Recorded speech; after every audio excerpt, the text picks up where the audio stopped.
Okay, let's jump into the Matthew chapter 9 study entitled, essentially the working title is Judaism v. Christianity, but the longer title is Are Judaism and Christianity Incompatible with One Another?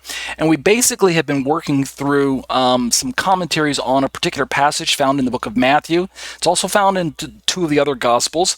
Let's read the Matthew versions you can see on my screen, and then we'll talk about the comments.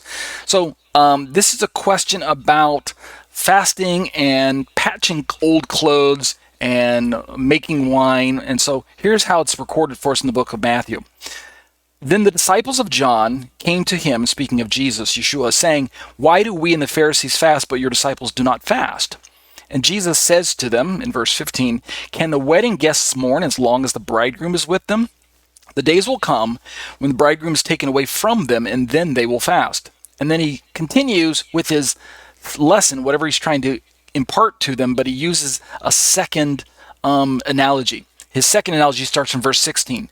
"No one puts a piece of unshrunk cloth on an old garment, for the patch tears away from the garment, and a worse tear is made." And then he uses a third analogy starting in verse 17. "Neither is wine put into old wineskins. If it is, the skins burst and the wine is spilled and the skins are destroyed. But new wine is put into fresh wineskins, and so both are preserved." End. So that's Matthew 9:14 through 17, and that's the scriptural passage in question for our study. And so in the study that is available on my website at tetzetorah.com, I went through, and I'm still going through, some different examples from different Christian resources. We looked at Pastor John Piper, we looked at gotquestions.org, and we just recently finished looking at Pastor John MacArthur. And so now we're at a point where I'm going to be interacting with some of Pastor MacArthur's words. And as you know, if you've been following the study, go back and listen to episode number 179 and anything earlier than that.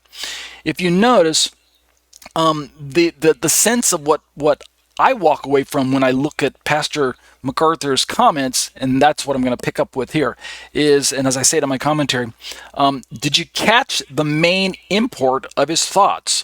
There's so much more from this sermon, the one that shows up in my commentary, that I could have put in my commentary, but space doesn't permit it.